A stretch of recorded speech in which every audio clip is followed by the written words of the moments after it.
As I have watched and observed successful people, what I have discovered about them is they really have figured out why they're here. They really do have their act together. And knowing their purpose in life is a stability for them. So that when everyone else is rocking and rolling and things are a little unsteady and people are kind of leaving the ship and people are kind of abandoning their causes, these people, they hold steady right throughout the storm because they have a true North Star. They truly are focused. It becomes an anchor in their life that just holds them steady. And the anchor is a confidence based upon a knowledge of purpose. And I say to you that if you begin to take a conscious effort to find out what it is that you're supposed to do, I say that it can literally save your life. Life happens for you. It happens for you. Opportunities will come to you every day. It's either for you can remain scared of the opportunities, or you can embrace them and take them. I think that many of us don't go the next step because we don't know what to do yet. And I say that the reason that we don't even explore the possibility of what to do is because subconsciously we don't believe that it can happen for us, and we don't believe that we deserve it. So here's what I'm suggesting. How much time do you spend working on you? How much time do you spend every day working on your dream? You got to take ownership.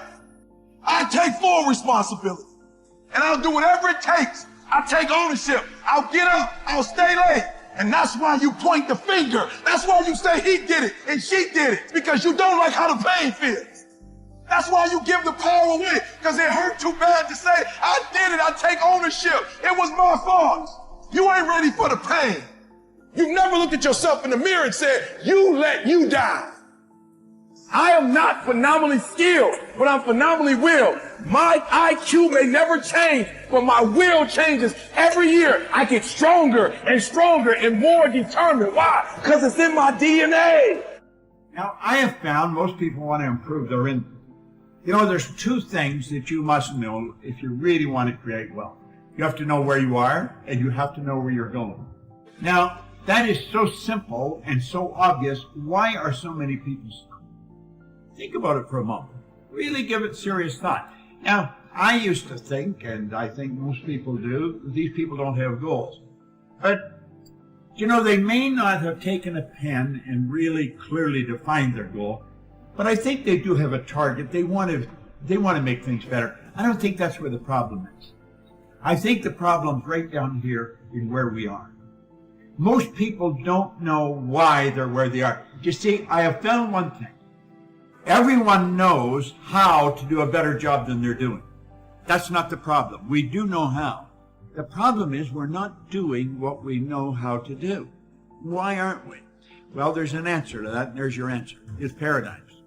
Paradigms are the problem. Why is it that paradigms are holding us back? Well, I think we have to ask ourselves, what is a paradigm? A paradigm is a mental program that has almost exclusive control over our habitual behavior. And almost all of our behavior is habitual. You know, Joel Barker wrote a book on paradigms way back around 1990. He said to be able to shape your future, you have to be willing and able to change your paradigm. Success is a doing. You've got to actually do it. Activity is high priority in the life process to try to get maximum benefit out of what we have available. Activity. Now, here's an important question. What is your philosophy about activity? What about hard work? What about long hours? What about full days? If you're doing something, how hard should you go at it? How much time should you put in? Everybody has to develop their philosophy about activity.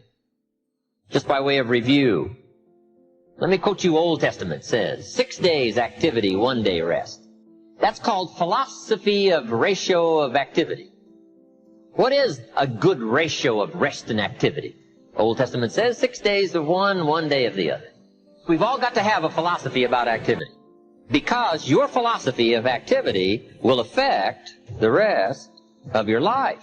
Not to think so is naive. Your gift will make room for you. Now, what is your gift? It's the thing that you do the absolute best with the least amount of effort. That's your gift. Quit running away from the gift. It's the stuff that has consequence. It's family, it's weighty. work. That's Yeah, exactly well, right. Freedom is. But we're not teaching young men that. No. Intentionally, that's the other thing I wanted to get to, but go ahead. Right. I think it's intentional. Well, I think it is too, because it's part and parcel of the idea that the productive activity of young men, and this also goes for the masculine, symbolically masculine activity of young women, by the way, but the productive activity of young men is indistinguishable from the force that gives rise to the crushing tyranny of the patriarchy. It's like, well, and that also gives young men a moral excuse not to engage in life. It's like, well, productive activity is for I see it fools. all the time. I've been told I'm a horrible person my whole life. What use is this to me? I'm going to go play video games in my basement. Yeah, well, and it gives an excuse to the useless part of men that don't want to succeed, because it's easy to sit around. I mean, it isn't, because the long-term consequences of that are just absolutely devastating. Yes. But see, so when we have a discussion about freedom, we might also say, well, the freedom is, I think this is right, it's freedom to pick your poison. It's freedom to pick your responsibility. That's correct. And you might say, well, that there's a set of weights in front of you that you have to pick up in order to stand yourself. Because that's the other thing I think about human beings. Well, conscientiousness is a trait. And we don't have an animal model for conscientiousness. In fact, we don't understand conscientiousness at all from a psychological perspective. Or Darwinian perspective. Well, that's more complicated, because conscientious men tend to do better, and so they're going to be more successful. But we don't have a model for what conscientiousness is. But conscientiousness is, at least in part, the necessity to carry a load for yourself and for other people, or to suffer guilt and shame as a consequence. And so that seems built in, especially to conscientious people. Now, conscientious people tend to be more conservative, because that's one of the predictors of conservatism. But it could easily be that freedom is the freedom to choose your yoke, let's say. And then you choose the weight that you have to carry, so that you can justify your miserable existence to yourself, so that you can go to bed at the end of the night and you can think, look, I did what I needed to do to set things right today, and I don't have to carry the existential weight around of my failure and uselessness as a consequence. The existential psychologists in the 1950s who emerged out of the chaos of World War II were very much concentrated on the idea of existential guilt, that you owed being a ransom for your existence. And the way that you paid that ransom was to work for the betterment of being. I mean, it's a very ancient idea, but it is the one idea, I think, that gives people the self-respect, not self-esteem, the self-respect that's necessary to carry them through terrible times. When I'm asked, well, what has Jordan Peterson done for your members, people you know, I say, he has them to stop acting like Peter Pan, so that they can actually be a man and not a boy. So the Peter Pan story is a really interesting one, because Peter Pan means everything, right? Technically, that's what Pan means. And Peter Pan wants to be a child because a child can be anything, can be everything, right? So what you have in childhood is that a plethora of potential. And the problem with growing up is that you have to sacrifice that Pan potential for a defined actuality, right? That's to grow up and become something instead of staying potentially anything. Now, the problem with Peter Pan is that he looks into the world and sees Captain Hook as his role model, right? And so that's his model for adulthood. And Hook is terrified of death. That's the crocodile that's chasing him with the clock in his stomach. And the crocodile already has a piece of him. It's got a taste of him. And so Hook is constantly chased by the dragon of chaos, essentially, that's already got a taste of him. And because Hook is terrified of his own mortality and terrified in general, he's a tyrant. And so Pan looks at Hook and says, well, if that's adulthood, I'd rather stay king of the lost boys. That's exactly right. And so, yeah, and it's a very powerful story, which is why people still tell it. What's one piece of advice that you would have given your 16-year-old self? Don't be so high and mighty that you don't take advantage of the humble opportunities that are granted to you. When I look back, I didn't like school at all. You might say I hated it. And I've thought a lot about that, because I thought, well, there were reasons. I was a very fast reader.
get through the books that were given to us in English class, generally in the first day.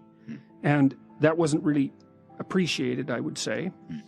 But there were things, and I was bored a lot as a teenager and got into a reasonable amount of trouble, not an unreasonable amount, but then, there were sports teams and there were attempts to organize plays, and there were things that I didn't do that I could have, that would have made my life better. But I was too cynical, maybe, to take full advantage of them. And I did work when I was a kid. I worked in restaurants as a dishwasher, short order cook, that sort of thing. That was a really good decision. I think my fondest memories in some ways of my adolescence are memories of working in the restaurant. But life is very difficult. And in order to thrive with this difficult life, if an opportunity is presented to you, you shouldn't be so arrogant that you dismiss it. And it's really easy to be arrogant as a teenager, especially if you're smart, because you think, well, I'm smarter than everybody else. It's like, actually, no. There's lots of people that are a lot smarter than you. You just haven't met them yet. And you're not as smart as you think you are, besides, and other people aren't as dumb as you think they are either. He would beat my ass when I was 5 years old. There's a testosterone thing that just happens between sons and their fathers. And he wanted sympathy. And I said, if you want sympathy, go home to your mother and get it. He said, you are throwing it all away. It is the worst mistake you will ever make. And I wish I had someone who could just pull me aside and, hey, it's going to be okay. It's going to be okay. I wish I knew that. My dad got into professional wrestling in the 60s and the 70s. 250 pounds, Rocky Johnson. Where it was an all-white wrestling business, an all-white audience. And at that time in the late 60s, where racial tension and divide was still very strong and the wounds were still there. But he was able to change behavior, the audience's behavior. So this all-white audience who would never cheer a black man cheered him in these arenas. He would get up at usually 5:30 in the morning, and he would say, if I get up, you're going to get up too. Yes. And I wouldn't work out, but he would just make sure that I was there and be with him. And that was our time that we could spend together. My dad always said, too, that regardless of what you do in life and where you go, respect is going to be given when it's earned, and you have to go out and earn it every single day. The thing that has worked for me is to remember the hard times. I was evicted when I was 14. We were kicked off the island. We couldn't live in Hawaii. Had no place to live.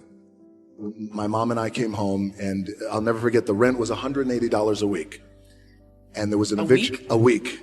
And there was an eviction notice on the door. And it was the final eviction notice. My mom started crying, and I never forgot in that moment.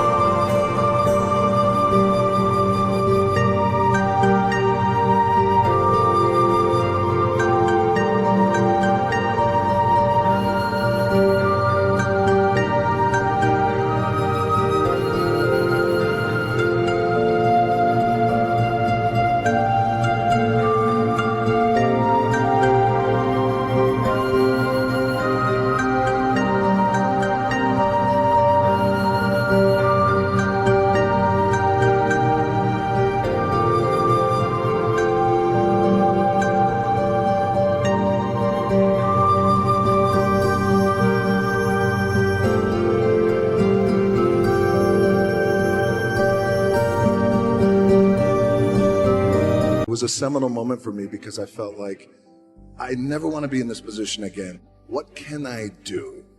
So at 14 years old, I thought, well, the heroes in my life, Muhammad Ali, for example, professional wrestlers, they're all men who have worked hard with their hands and they built their body.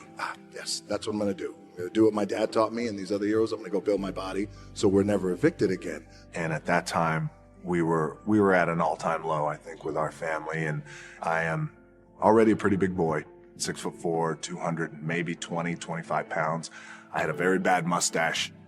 I had a chip on my shoulder. fresh into this high school in Bethlehem, Pennsylvania, Freedom High School. A teacher comes in. His name is Jody Swick. Tough guy. He shook my hand. I'll never forget that shake. He said, I want you to do something for me. Yes? Why don't you come out and play football for me? I said, okay. And I went out and I played football for Jody Swick. And he was our head football coach. And he became a father figure to me and a mentor. I fell in love with the game of football, and I started getting recruited from every college across the country. My thought process started to change. That's when I started thinking about goals and what I wanted to accomplish. My goal was to play in the NFL. Again, because we didn't have a lot of money, so I wanted to be the first one to buy my parents a house, and the dream didn't come true. I didn't get drafted. I didn't get any offers, nothing. I had to work up in Canada at the Canadian Football League. When I was cut from there, I had my dad had to come pick me up. And I'll never forget, we were on I-75. He lived in Tampa, came to Miami, got in his pickup truck. We drove up I-75. And I'm 23 years old. I am forced to move back in with my parents. He got sassy with me one time. It was about 1.5 miles from home. And he wanted sympathy. And it was pouring down rain. And I said, if you want sympathy, go home to your mother and get it. And I wish I had someone at that time who could just pull me aside and, hey, it's going to be okay. After about a month and a half of staying in that little apartment and cleaning, I got a phone call from the head coach of the team who cut me, the head coach of the Calgary Stampeders. He called me and he said, hey, I know we cut you, but I'd like you to come back. I said, okay, I appreciate that, coach. Thank you very much. I'll think about it. He said, okay, great. I hung up the phone, and my dad said, you're going to do it, right? I said, no, I don't think so. And he goes, what? I said, my gut tells me I'm done. He said, what are you going to do? I took a deep breath. I said, I'd like to get into the business. He said, what business? I said, the wrestling business. He said, you are throwing it all away. It is the worst mistake you will ever make. He said, you're ruining your career. At that time, we were living in a small apartment in Tampa, Florida, and he said, look around. This is what I have. I don't have anything. And I don't want that for you. I said, maybe I'll be no good. But I feel like in my heart I have to do this.